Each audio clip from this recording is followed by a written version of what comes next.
o pessoal chega com o solo, né? O solo, ele vem todo identificado, ó, tá vendo? Aqui, ó, a amostra 0,1. Aí aqui normalmente é a profundidade, de 20 a 40 centímetros. Normalmente a amostragem é feita de 0 a 20 centímetros e de 20 a 40, porque é onde normalmente o sistema radicular das plantas elas ficam, né? Então o pessoal faz a coleta nessa profundidade. Então chega aqui com a amostra de solo, essa amostra ela fica assim aberta, né? Ela é seca ao ar, né? Quando a gente quer agilizar o processo, normalmente a gente leva para uma estufa, né? E faz ela seca em estufa, depois volta para cá e aí a gente faz o destorroamento, onde tem um... Nós fazemos nessa parte daqui É. E com esse daqui, né?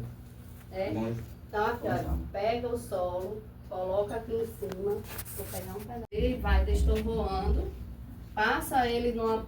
Aqui é a peneira, ó. Essa aqui é uma peneira de... Cadê o tamanho que eu não tô vendo aqui? Aqui, 1 milímetro. 1,98, que é de 2 milímetros, o que a gente normalmente utiliza, né? Coloca o solo aqui, peneira, o que fica em cima a gente descarta, utiliza só o que chega aqui embaixo e aí vai e guarda nos potinhos. Olha, aqui eu tenho uma amostra já destorroada e peneirada, tá vendo? Pronta para... Porque temos uma divisão. Naquele de lá é mais utilizado para rotina e para as análises que vem de fora, tipo o solo que traz os produtores. Nesse laboratório, temos está dividido em 8. Tem o laboratório de qualidade ambiental, laboratório de solo, planta e água, laboratório de salinidade, física do solo e fertilidade do solo. Nesse daqui é mais os estudantes que trabalham. É mais pesquisa aqui. Aqui é só pesquisa. No outro é mais as análises para os produtores. E naquele de lá, tipo com as análises da água também. Eles só trabalham com água para irrigação. Nós aqui trabalhamos com reuso de água, de qualquer água que seja.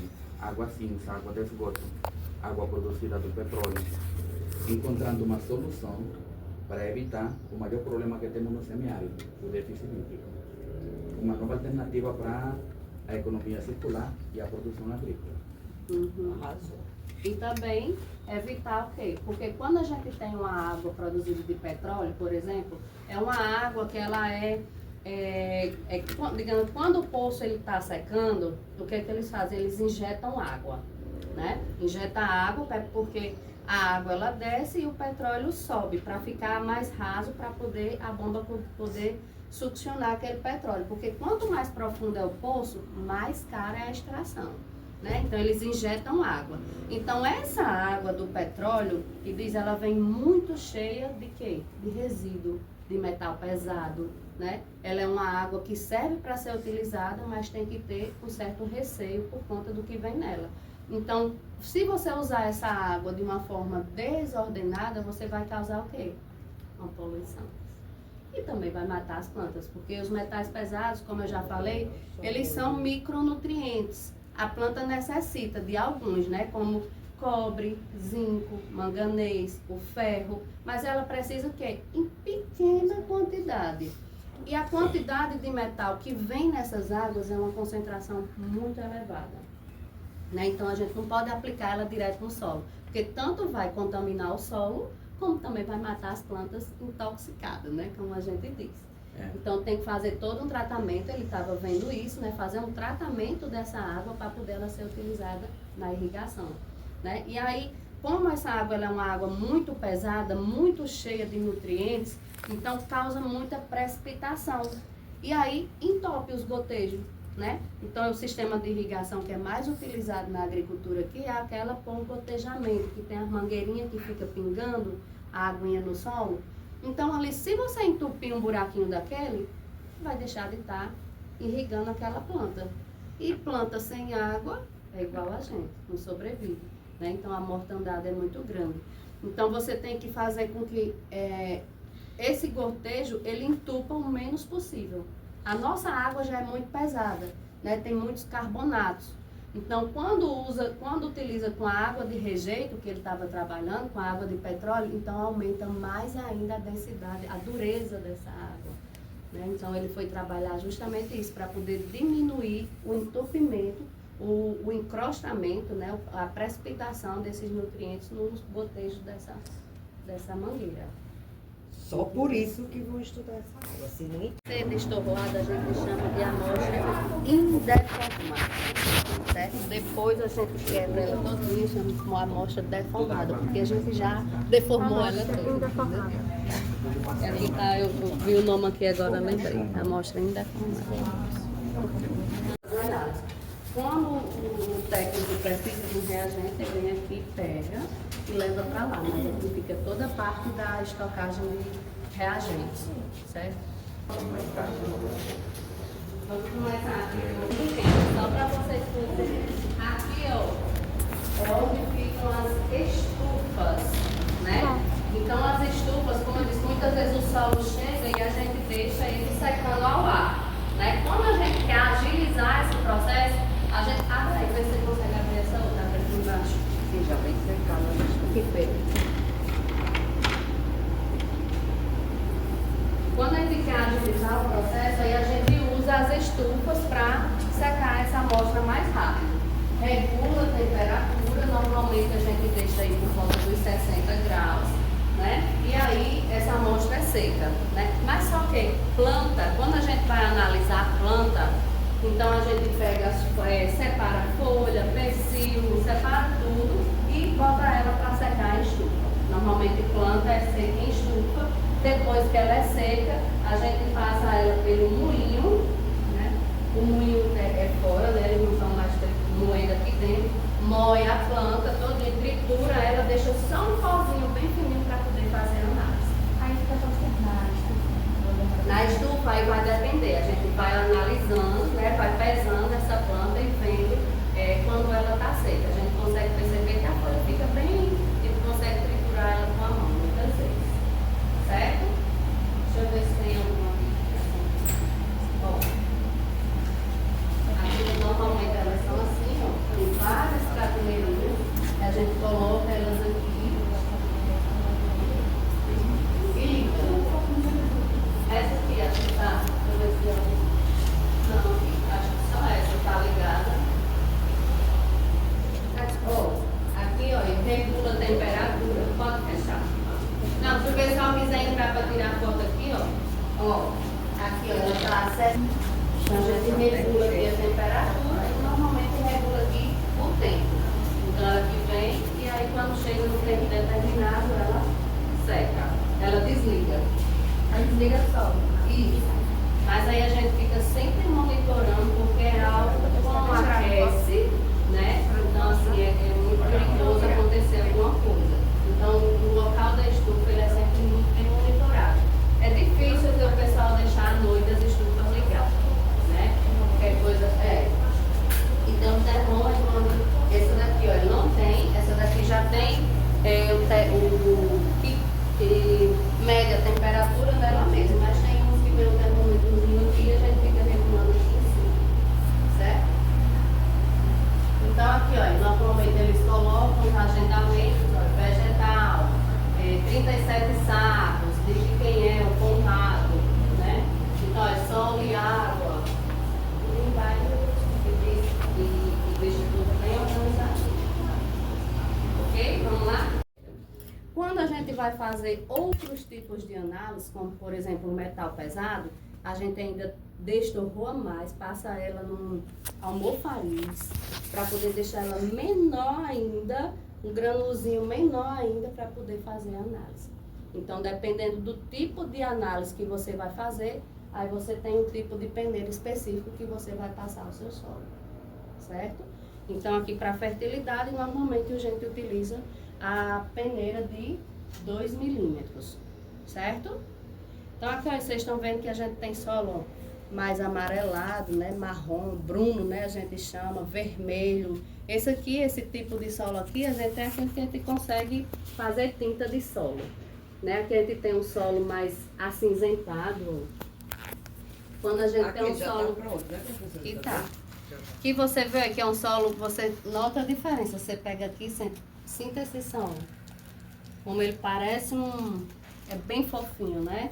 Então, quando a gente tem um solo mais cinza, assim, normalmente o teor de matéria orgânica dele é maior, ou então é um tipo de solo que ele fica alagado por um certo período de tempo. Então, é um solo mais argiloso, né? Onde a gente tem a fração muito fina, certo? A fração desse solo é muito fina, diferente dessa aqui, ó. Que a gente vê que ele é um solo argiloso, mas a gente sente que ele tem um teor de areia, certo? Você pega ele e sente que ele tem um teor de areia ainda um pouco maior do que esse aí, certo? Por mais que ele seja, a gente tá vendo que ele é um solo argiloso, mas ele tem A umidade, teorzinho de que ele areia. é mais... Não é a umidade não, ele tá seco. Ele tá seco. É a granulometria dele mesmo que ele tem. É, exatamente. Ó, eu peguei aqui ó, como já fica, ó. Viu como é bem fofinho? É bem fofinho. É ótimo de brincar. Quer dizer que os grãos dele é bem menor, bem menorzinho, É ótimo de quase brincar. tal. É, parece um talco.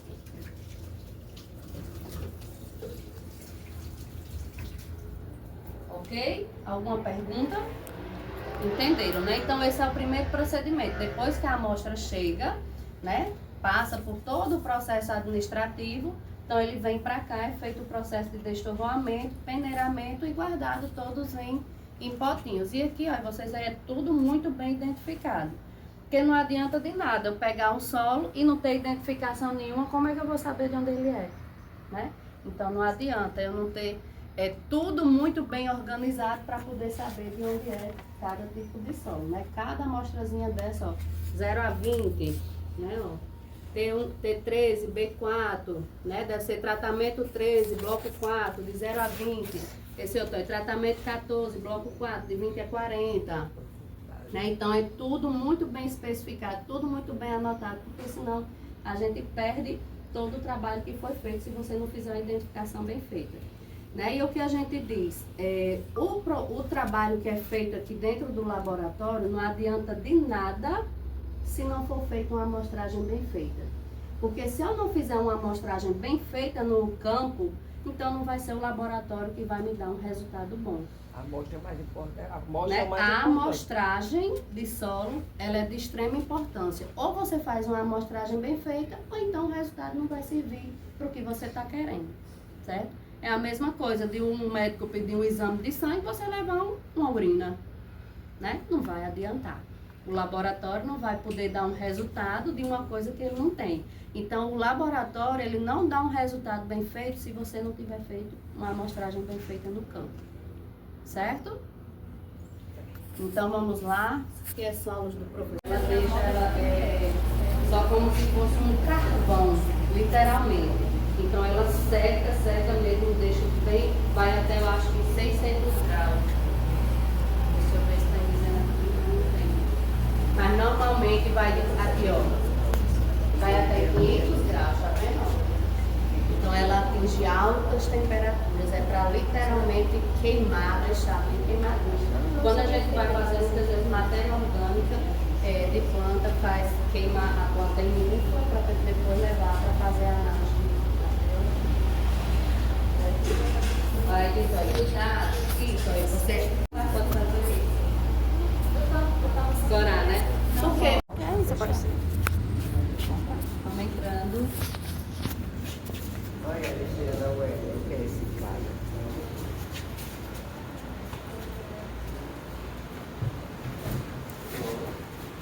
Aqui nós temos o colega Antônio. Antônio é o técnico aqui do laboratório. Aqui é quem? Ah, é a aluna? Ah, tá certo. Tudo bom, Carla? Então, Antônio é que é o responsável aqui por esse laboratório, né? Onde que vocês conhecem, né? A gente faz a análise da granulometria do solo, onde a gente vê o total de partículas que temos, né? Que é areia, silco e argila. Né? Antônio aqui é o expert em fazer esse tipo de análise e várias outras. Né? Mas porque tem a turma de gestão ambiental, que a gente vê a parte de química, né? A turma de química ambiental, E aí a gente fala mais só a parte da granulometria mesmo lá dentro, depois, né, com relação à densidade, essas outras coisas que é feita aqui no laboratório de física, né? Então aqui, isso aqui é o quê? São duas estufas. Sim, é. Essas estufas elas vieram, só que elas não aprovaram o sentido de funcionar, ela não voltou a funcionar como a de operaria, né? Ela não tem essas estufas, passar vários dias ligado para tirar o metal da substância dos produtos, só que ela não conseguiu. Já eu estou até pensando em devolver para o produtor, infelizmente, né? Tanto trabalho para conseguir as coisas, e quando consegue, tem essa questão de não funcionar, tem que ter um jeito. Até agora não chegou esse consenso, mas acho que vai chegar esse consenso. Por exemplo, a Catalia, eu cheguei aqui faz uns 13 anos, ela funciona 24 horas até então, ela Nunca deu problema. Não se fazem mais estupros como antigamente, né? Exatamente, as estufas hoje não são. Viva nós! Viva nós, Antônio! Vai descartar tudo. Brincadeira, pessoal. Não, mas tem muita coisa boa, porque às vezes acontece, né, Antônio? Acontece, porque às vezes, talvez ela tenha sido feita para uma outra função, mas não ser para só, né? E na própria compra, a pessoa não conseguiu especificar ao fabricante, não. E aí tem um produto que não atendeu a mas enfim, isso é Tá ótimo. Valeu, Antônio, é só para eles conhecerem. com a gira, aí depois ele reage com a gira de forma agregada. Então, esse Química agregado pura. eles descem, se juntam e ficam mais pesado, maior entendimento. Por isso que não consegue separar. Química Aí pura. quando a gente tem produtos, quando tem solo na região aqui de Baraúna, que tem um calcário, cálcio, aí tem que fazer um processo de queimar esse cálcio, esse calcário, com as coridas, para um tratamento, um pré-tratamento que chama, né? Aí esse tratamento tira todo o cálcio, aí faz a análise, porque senão vai fazer ficar dessa forma, você não consegue separar. Precisa fazer esse tratamento. Então não fuma com sais. O sais também precisa fazer um tratamento, só que no caso não é com ácido, seria só para lavar e tirar o excesso de sais. Então o sal vai fazer com que a gira fique. Vai enganar, na verdade, porque você, ao invés de determinar a gira, você vai determinar o sal. Porque o sal não é a solução, vai ficar na solução e vai enganar o resultado. O resultado que vai ficar falso, você não vai ter naquela quantidade de argila como fosse ser a argila é muito com sal e não foi separado antes. Então você fez todo esse treinamento para você conseguir ter uma análise realmente uma paciente. Vai entrar no doutorado agora, se Deus quiser. Já é doutor, hein? Não sabe. Você é casado com uma amiga minha lá de Aluna Afonso. É lá de nós. Tem uma princesa linda aí. Obrigada, viu, Antônio? Era só para o pessoal conhecer aqui no laboratório mesmo. Nós vamos lá para a parte de química. Boa. Não, peraí, pra mim saber o que é que o Por produtor. quê? Porque eu sei que é pra história da água que vai Não, entrar no também, solo. né? Porque quando o solo é arenoso, a areia, ela é o quê? Que a gente diz, a areia é o quê, pessoal? Bora, responda vocês que A areia é o quê? Como é? Inerte. A areia não possui cargas elétricas, né? Então, Ele acabou quando o dizendo, solo né? ele é mais arenoso, né? Então ele é um solo, quando você vai aplicar, seja fertilizante, seja água, então ele é mais fácil de infiltrar e vai então, vai embora, pra isso, né? né? Quando Pra o solo ele é lixiviação. argiloso, sim, a É pra isso que lixiviação essa é questão maior. da volumetria, pra o solo. Aí, dependendo do total de areia, silto e argila é que faz a recomendação de adubação. Dependendo do total de areia, silto e argila, aí a gente faz a recomendação de fertilizante. Aí você vai ver se precisa aplicar mais ou se precisa aplicar menos. Porque se a gente aplicasse o mesmo tanto, por exemplo, que eu aplico no solo arenoso, eu aplicar no solo argiloso, então ali você vai estar poluindo o Gente, solo. Gabriel chegou. Porque aquele solo... Gabriel, Cadê ele? ele passou pra lá. A gente precisa saber, né? Então é muito importante, quando o agricultor ele faz uma análise uma vez da física do solo, a física do solo é mais difícil ser alterada do que a química. Se eu tenho um total de 30% de areia, 40% de areia, 30% de argila e 30% de silt, é mais difícil isso aí ser alterado, né? Do que a química. A química Qualquer é coisa o total, é. o total de elementos, de nutrientes que a gente tem no solo. Então, se uma planta retira muito nutriente, aquele solo vai estar mais empobrecido. Então, a cada ciclo de cultura é indicado se fazer uma análise de fertilidade do solo, para saber o quanto ele foi alterado e o quanto eu necessito aplicar novamente, certo? Por quê? Porque eu preciso saber qual é o tanto de nutriente que tem ali e qual a cultura que eu vou estar plantando. Dependendo da cultura, algumas culturas são mais exigentes do que outras, assim como a gente. Tem pessoas que comem mais, tem pessoas que comem menos, né? Então as plantas também, elas têm plantas que absorvem mais nutrientes e tem plantas que absorvem menos. Então, dependendo da cultura, o produtor, quando traz a amostra de solo aqui, que pega a recomendação, eles é para plantar melão, é para plantar melancia, é para feijão, né? Que aí já faz a recomendação de acordo com o tipo de cultura que ele É quer. top, né, para o produtor, isso Certo? porque ele já vai certeiro, né? É. De uma certa forma. Ali normalmente